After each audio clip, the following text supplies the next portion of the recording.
Hello, friends. How are you? Hope it's having a wonderful Friday. So it's Friday. What did I learn this week? Well, I missed you. I missed kind of doing these live check-ins. It's kind of fun. I miss connecting. But basically, yeah, I for about a week plus, I had taken a little bit of a break because I really wanted to get some projects done. And guess what? I didn't get them done. Surprise, surprise.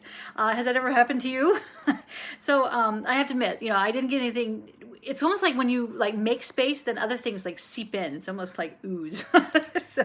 so I didn't get done exactly what I did or wanted to get done. But what I found is that I had a chance to just kind of sit back and think a little bit more about what was working, the things I was doing, whether they're working in my life or whether they weren't, and they weren't, something that I was really spending time with. So I'm just wondering, has that ever happened to you? In other words, have you been able to set aside some time to really think about, hey, that really, I'm doing that, and I kind of get some fun and pleasure from it, or it's working for me, or maybe, wow, that really is just using up time, and I'm not really getting much out of that.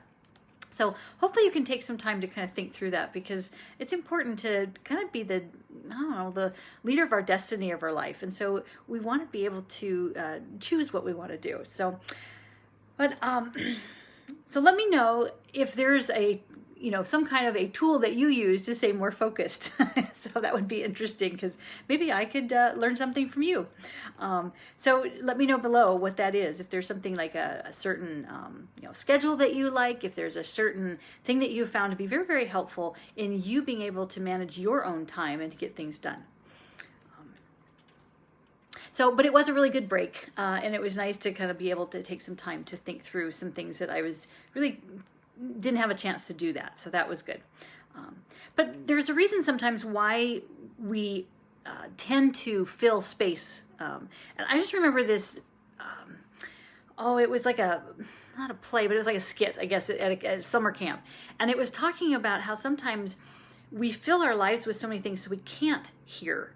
And so I just remember this guy was talking about how he had an orange, and it was almost like he gave this orange to this girl, and the girl kind of went, "Oh, I don't really want your orange," and it was kind of talking about your heart. Okay, so he kind of took his orange back, and he felt bad about it. Well, then a couple other relationships he went through, and so they didn't he felt like he'd hurt his heart, so they put some spikes through it, or some nails through it, so the orange started dripping. So then they got some tin foil and put it around the orange, so it was kind of protected, but it was still kind of leaking. And so in order to feel like his heart was really protected, they gave him some earphones and they put them on. So now he has this heart that's full of tinfoil and these earphones on, so trying to protect himself from the outside world. And that skit has always kind of always remember it. In fact, even before I was going to do this, I wasn't even going to talk about this. I hadn't thought about it until I was on talking to you live. But it just always reminded me that there's so many things that we fill our life with that help protect our heart that we don't realize what we're doing. And when we feel like we feel unsafe or that the world is unsafe, there's a lot of practices that we do. There's beliefs that we have. There's activities and feelings that we entertain that are trying to help us feel protected. And sometimes if we are able to kind of step back and reflect on them, we realize they're really not helping us. They're even hurting us more and keeping us more in a cage, where we can't hear anything and our heart hurts. And so it's interesting that that's sometimes why it's helpful to be able to find a place or a practice that you do that helps you open your heart to be able to not feel that the world is unsafe, but that the world is safe and there's a place for you. So I hope that kind of story helps you think about those things. Like I said, I wasn't planning on covering that. It just kind of came up as I was talking. So I may need to cover that a little bit later, but that was interesting to me. But anyway, that's what we do. I'm Jody King-Colgrove with Quantum Techniques, and I do energy medicine through muscle testing and the modality of quantum techniques. And what we do is we find out why you may be stuck and not getting projects done. It could be mold. It may be stuck because you have belief systems around getting something accomplished. Like some people are procrastinators. Well, why is that such a procrastinating thing in your DNA? It may be something that's generational you don't realize.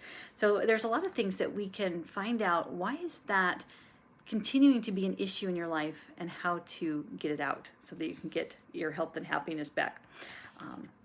So I hope you listen in next week. It's like I said, I've missed doing these, and so I'll see you next week. But listen in on Wednesday. I listened to a talk that I think will be really helpful, learning. Wednesdays I always cover about Wednesday's why, and so I think Wednesday would be really helpful what I talk about next week. So look forward to kind of doing these Monday, Wednesday, Friday again, and I hope that you have a blessed weekend, and thank you, Crystal, for listening in today. I hope you go back and listen to that story, because I think that it will help everybody. So if I didn't say it good enough, maybe I'll come up and say it again later, but it does. It's a way to realize a visual of why and how we protect our heart and how we need to open it up, because a lot more possibilities are out there. So anyway, I hope you have a great rest of the day and a wonderful weekend, and all those mothers out there, have a blessed Mother's Day. Okay, bye guys.